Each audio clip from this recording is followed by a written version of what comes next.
Prime TV, new media with a difference.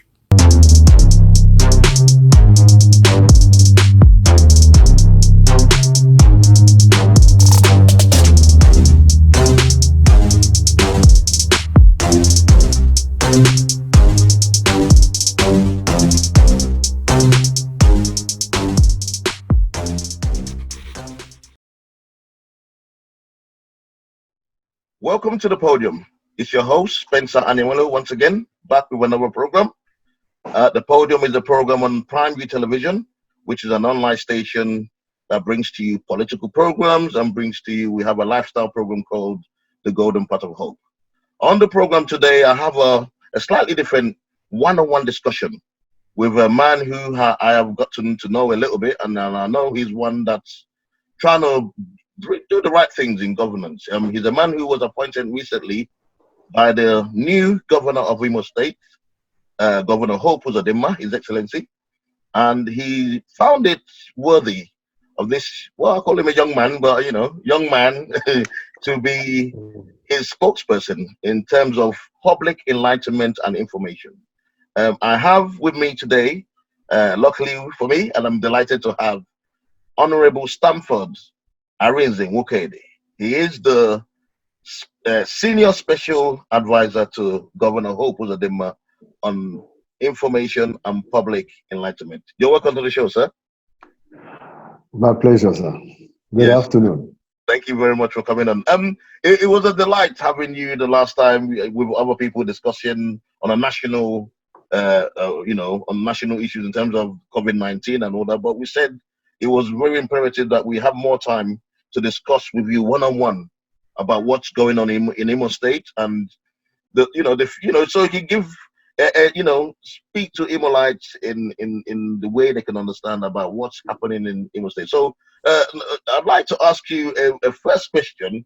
Recently, the other day, we had this issue of the building that collapsed in Owerri. I said I needed to. I know it's not within your purview, but can you tell Imolites a little bit about what you guys have found out so far? Well, thank you very much for having me. Actually, there was an incident of that nature, an 8-story building collapsed under construction. Yes. And had some people trapped in that site. So, and the government tried to do all it could to help, rescue those that were there, trapped alive. Yes. The LCDA boss, Honorable Ipamaizie, sprung into action with a massive, mobilization from the governor. Yep. They tried to, in fact, they actually worked overnight, rescuing about 12 people alive. And we had 4 recorded deaths. Okay. Their bodies were also taken out from the debris and deposited in the pond. Wow. So it was a very ugly situation that had to do with, people not being compliant enough with the statutory requirements for such constructions. And I think government is looking into the matter, and they will finally take a position very soon. Okay. Honorable, yes, I know it's not within your purview anyway, but we really console with those who are injured and lost their lives. But is the state governor doing anything about what's happened? Are we looking into what happened? Because what we expect when we have a new administration is for the things to start being done in a different way. I mean, recently, in Anambra State, there was a period where there was so many fires across Nigeria, even in Lagos State. I remember even it happened in Imo State, even if you remember with the airport, there was some fire at the airport. And since then, we're wondering if anything has been put in place to curb that. Now we're seeing collapsing buildings similar to what happened in Lagos with the Pastor TB Joshua's building. So we're wondering, I know that there's going to be a phase of investigations, but is there going to be some permanent measures put in place? Well, just like you said, may the souls of the dead rest in peace. As you may have noticed, if you followed up, the governor was there, the deputy governor was there, Yes. the chief of staff. In fact, literally the entire administration represented by the three arms of the government, they were all there. And Yes. over that period of time, they also tried to show their sympathies over that incident. But unfortunately, a situation like that had to come up. And the government there is already a legislation about this, about not building structures with the necessary documentations and authorization. So the governor also, when he came to that place and addressing Imolites, did make it clear there that it was not something he was going to let lying low. One, people were building, defiling the order, the lockdown order, mobilizing people to sites, and the incident happened on that day. So the governor is looking into it, the government is looking into this matter, and eventually all those that are caught napping in this very unnecessary and avoidable mistake, will be taken to face the law. Yes. And then, in your course of moving around and all that, how has the people been able to receive it? Because we saw what happened in Lagos yesterday, where there's social distancing, people not adhering to it. There was an easing in Lagos yesterday. We saw people, multitudes coming out. If that happens in Imo State, have you been able to tell people about the dangers of doing so? The process of raising the awareness of the people brought up so much challenges, and we took very necessary steps to generate a scenario whereby we could have the leadership of the community, representatives of the communities, by the IMC members, the interim management committee members of the different local governments that we go visit. We also talked with the committee members of the COVID-19 in the different localities that we visited. So we had a situation whereby individuals were selected from different communities who in turn will take the message to the hinterland, to the different villages and talk to them. So, and in doing this, we try to implement the state policy on social distancing. And we try to make sure that we also intimated them the reason why we had to bring about representation. We didn't want the issue of crowd, because it wasn't necessary to be talking to people in crowd, in which case that kind of fire, there will be the virus can be transmitted from one person to the other. Yes. So by that representative basis, we were able to, illustrate social distancing. And we told them to take the message home, and also in disseminating this message, let them understand the significance of social distancing and making sure that people are not crowded when they are talking to them. So, and we call it rural rugged enlightenment demonstration. In the rural, we call it rugged because if the action was taken, it was actually done there. Actual washing of hands was demonstrated by the chairman of the local governments and the leaders from SS. Sometimes we had policemen, the DPOs of the areas, washing hands in the glare of the others that are there, so that people will take this serious. When they see political leadership, washing hands and illustrating the use of hand sanitizers, they tend to take it seriously. So in that same way, they took this message to the different places and talked to them. That time we were also grappling with people obeying the instruction against going to church services. So we also use the word of God, as contained in the scriptures. We quoted Isaiah chapter 26, verse 20, where it was, by my own interpretation, the Bible said there, lock yourselves inside for some time until the adversity passes. So we try to use that to raise the awareness of people that it was not only a case of government instructing them now, that God also wants them to obey the government and make sure that they apply what they got there. Okay, and how has the federal government been able to assist the state in terms of hand sanitizers? I've noticed there's this bucket that you have that has a tap at the bottom, and that's quite a good. I've seen one guy on social media has where he step on something and he pours out the soap, and he steps on another one and water runs. Is that something that's now become a pattern, or is it people fabricating it now in Nigeria? Because that's, to me, I see that as a local craftsmanship. You need to use such situation to try to know the ingenuity in people. Yes. We had to improvise taps by the use of those buckets with taps underneath, because the actual washing of hands needs to be done under running water. Yes. There is no way you can expect to run away from the virus if you use boil water in the bowl to wash your hands. So we needed to, people now try to improvise the taps by the use of those rubber with taps underneath, so that the use of soap and washing hands under the running water will now has become a norm here. Okay. And people ingeniously been able to bring about these buckets, and they are all over the place now. But is it the government that's providing it, or is it individuals buying it from people in localities? Well, the government provided some in some local government areas, like you saw me in places like Mbitolu. The local government officials provided enough buckets and hand sanitizers, and also that one augmented with the supplies we got from the states in terms of hand sanitizers and all those things. So in different localities, you find some philanthropists also donating.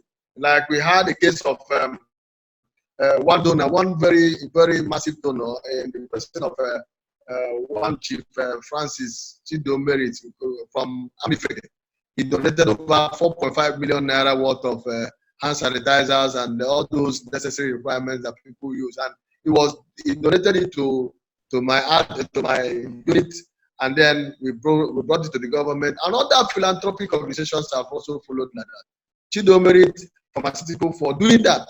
We are very, very appreciative of that. The government actually appreciated that pharmaceutical company for that very important donation he did, not only to the government through that office, but doing it in the local areas, without even seeking for publicity. They were able to reach out to the localities in Olo, Amifeke, Ihoma area, sharing these things that they produce there in the pharmaceutical company to the benefit of people. So the government provided some of these materials, some philanthropists donated, some local governments headed, and where to do individuals try to. It was a synergy, because we know that it is one for all for one. Yeah, and you talked about donations. That brings us to the next topic, which is about the palliatives that people were expecting. And during the lockdown, I mean, it's only fair that if you're telling people to stay away from the spread of this virus, that the government gives them something to augment for those, especially who earn their living on a daily basis. That's on the one hand, and on the other hand, how is the government, carrying out tests to make sure that while people are staying at home, they have an idea of how many people are being infected or how many cases they potentially have? Well, testing worldwide is not it's a capital intensive issue, and it is not everybody is also a suspect of this COVID-19. You don't expect people to be all tested. There are certain criteria people must meet before they become, categorized as people that should be tested. Coming from a vicinity where we have predominance of such a disease, by contact tracing, you become vulnerable. You become, a candidate for testing. When you have manifest signs of the symptoms of this COVID-19, you are put through those test processes. So, but right now, the tests are on. The testing continues. Just like you listen to the governor say, 500 people had been tested the day he did the broadcast, and by now I'm sure with another case, the second one now, and the contact tracing that is ongoing, and some reported cases of people traveling from nearby states where there are suspects of predominance of this disease. The government officials, the COVID committee members have also gone there, tracing those people and putting them through tests. As these tests the results continue to come out, we continue to gather the data. The data increases per day. So I cannot tell you per se now it's 1,000. I can't tell you it's 800, but I know by the time the government talked to us, it was about 500, and it cannot remain 500 because testing has continued to take place since that time. Okay. And what about the palliatives, like I asked? You know, like what government is doing to ensure that the elderly people, the vulnerable, get something to get them by during this period. Man, I don't know how long more is going to last in Imo State. I don't know how long you envisage. Maybe the next couple of weeks or so. People need something to get them by. Well, because of the lockdown, ordinarily there was hardship all over the place. It was not only the vulnerable that were now lacking. People who were able to do before the lockdown, who didn't have a premonition about the advent of this sickness, and who didn't have enough storage food items, became caught up in that issue. So the government, in their very naturally human-inclined nature, try to attach so much relevance to the well-being of the people. And they had to think about providing palliatives, which was done we did it in 2 phases. We had food items. We had food items like rice, yams, indomie, oil, tin, tomato, all the things that people could use to, sustain themselves for the period of time. It was not just like providing the food needs of the people, but just to help them, cushion the effect of that of the hardship at the moment. So the government provided food items, gave out sanitizers, gave out enough enlightenment to make sure that people really comply. And then it's expected of a government that is popular with the people to also identify with them when there is a need like that. So our government in the state here did that, and the process is still ongoing. The vulnerable groups, the Honorable Commissioner for the Gender and Vulnerables, Honorable Kechi Ugu, also did a very wonderful outreach to the vulnerables, talking about the Cheshire home, the charitable homes. We had the disabled, Cheshire home, all the homes that are registered in the state came and were also given the necessary palliative materials that they used to sustain their inmates in the period of this lockdown. So it helped a lot. Okay. Honorable Stanford, we're going to go on a quick break. And when we come back, hopefully we'll try and see if we can rectify the sound again. And then when we come back, we'll continue with the questions. So speak to you soon. See you soon. Stay tuned. Thank you, man. Okay, bye-bye.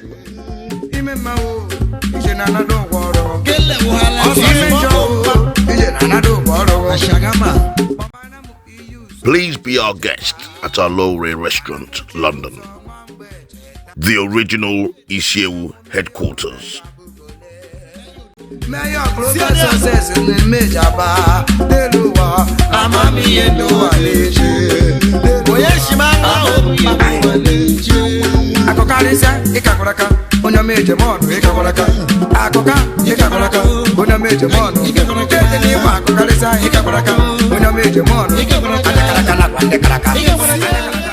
Our traditional and authentic dishes are prepared using fresh ingredients from Nigeria. Comparatively, our food portions are value for money. Party bookings and takeaways are only a phone call away. Our carefully prepared dishes taste great and unique every time.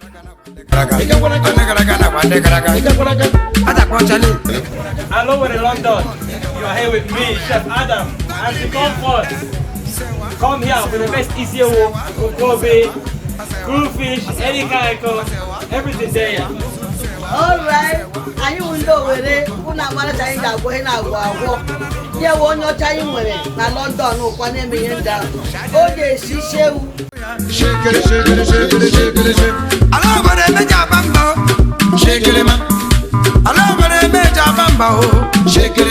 Alo in a restaurant, the Ishewu headquarters in London.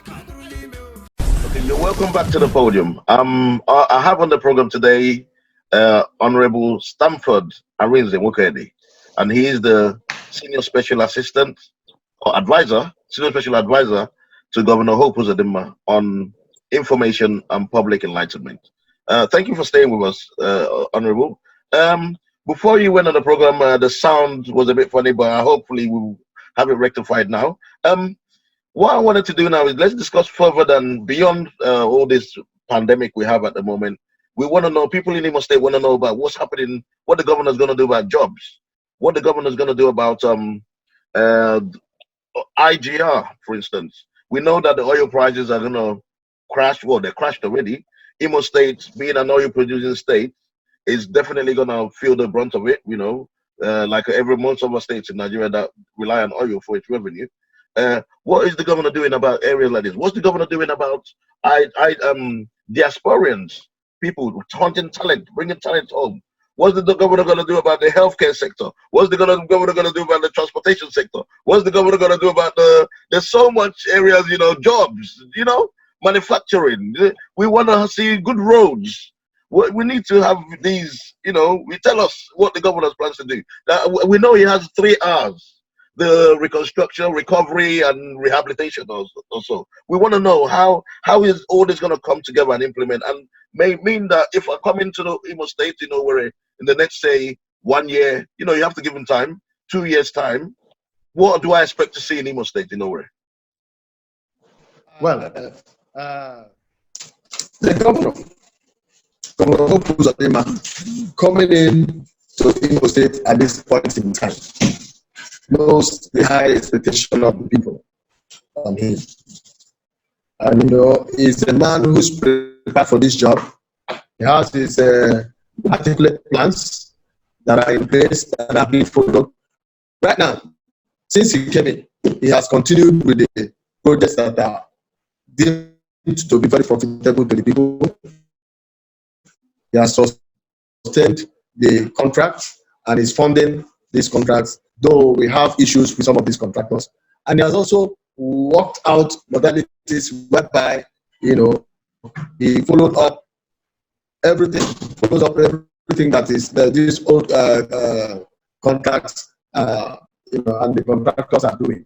He has made sure that the very, very useful ones are continued with, and he has also awarded a new set of contracts and pursuing those contracts, new ones and the old ones, with the same zeal to make sure that standards are maintained, so that you know, the legacy of quality will be what people will be talking about him in a couple of years to come. So he has plans for jobs for the teeming youths, and he also has issues to do with the diasporians. You know, we have an essay to the governor on diaspora, that is Councillor Celia Hibbert. She is also working with the governor to make sure that the diasporians are part of what the government is offering to Imo State, so that we can, by synergy, bring about the states that we expect. We can bring the dream state into existence in Imo State, so that by the time you say you are coming back in the next 1 year, the next 2 years, what we'll be meeting here will be a recovered state, a reconstructed state, and you know, a rehabilitated state. So yes, we find out that all those structures that need urgent government attention because of the state of dilapidation of this some of our infrastructure, they will receive attention, and they don't enough to say that this government has reclaimed it as a has rehabilitated it and put it to use. And of course, all those other properties of the state that are in the wrong hands now, that have been taken over by individuals, will be also taken back by the state through very legal means. So we are expecting a government that will put smiles back to the face of human rights. Okay, and then on Facebook, for instance, there's a group I saw called Governor Hope Uzodinma Discussion Forum. There's a few of Facebook, even there's one, I think there's a few of us that are plugged into the administration. Are you going to be using these kind of platforms to be reaching out to people? Because there was one I saw on this the discussion forum where they were asking about people to list the names of roads that were damaged in the States. And you'll be amazed. People were writing every road they know, People were saying that my road, come and see and they were putting pictures. So what I'm saying is there going to be an avenue for your office, for instance, to be able to key in, maybe let the governor speak to the people weekly or once a month, into social media? Because we must face it, traditional media these days, yes, it's on the TV and all that, it's a bit detached. If the governor can be able to speak to the people one-on-one, the way we're speaking, for instance, and then people will be making comments, and the governor has access to all this information, perhaps it'll be a way to get the governor to be in touch with the people. You think that's something that we'll be doing going forward? Of course. The reason why an office like mine had to be created was to bring about this kind of interactions. Yes. So the government cannot, lead the people without interfacing with them, even if it means using the electronic media, using any other means that can bring about this interaction to take place. So that would be normally. In fact, I can't even count the number of times the government has had to talk to the people through the electronic media, and these things to continue. There is a media team. I happen to be part of it. We have people that are on ground that will be reporting and will also cause the governor to have one-on-one interaction with the people. Like you, there's nothing I'm going to do in this dispensation without you, because I have seen in you a partner, somebody who wants to really bring about every information that is necessary, against the background of all these fake news that's all over the place. Exactly, yes. People who come straight and get the truth of every situation, because people have politicized information dissemination. Unfortunately, the fake people are the loudest to be here. So partnering with people like you will help us to, bridge the gap between the led and the leaders. Yes. How do you reach out to people that are not? I know in Imo State there's Alausa and places like that. So how do you, you're the SSA on publicity and enlightenment. Do you speak Hausa, for instance, or Fulani, or I don't know, or even Yoruba? Yes. So how do you reach out to those people in your community that don't understand Igbo, for instance? Yes. One of my. But some of them might not even be, literate. Like, a lot of Hausa people I know can't even understand English. So how do you get to reach out to those people on that level? One of my outreaches to the Hausa community, I'm Hausa here. I had this issue of language barrier. So what I had to do was I invited a friend of mine who I knew, who I know can speak the Hausa language fluently, and he came there. As I spoke in English, he also interpreted in Hausa language. And by that I interpreted what I said in English, and then people got the information. Because I actually visited them in the course of this sensitization program. Yes. Okay, that's wonderful. And then in closing, I'd like to say, keep up the good work. People are in diaspora, we in diaspora, we're wishing you well. I know it's never an easy job, no matter. It's like being in governance is like you're damned if you do and damned if you don't. A lot of us understand that.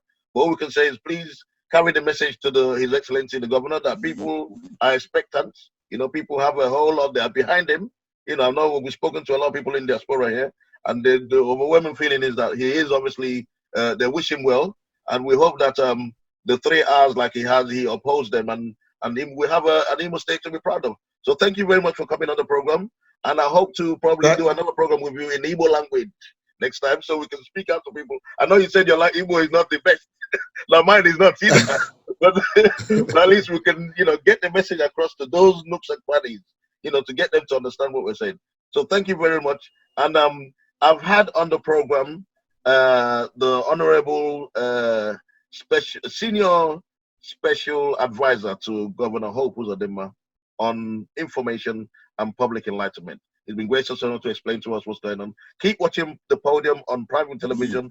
We come every week to you. We have our sister program, which we're going to start soon, charitable program, the Golden Pot of Hope. Watch out for that. And thank you very much. Keep watching the podium. It's your host, Spencer Nwelu. Bye-bye for now. Bye-bye. Prime View TV, new media with a difference.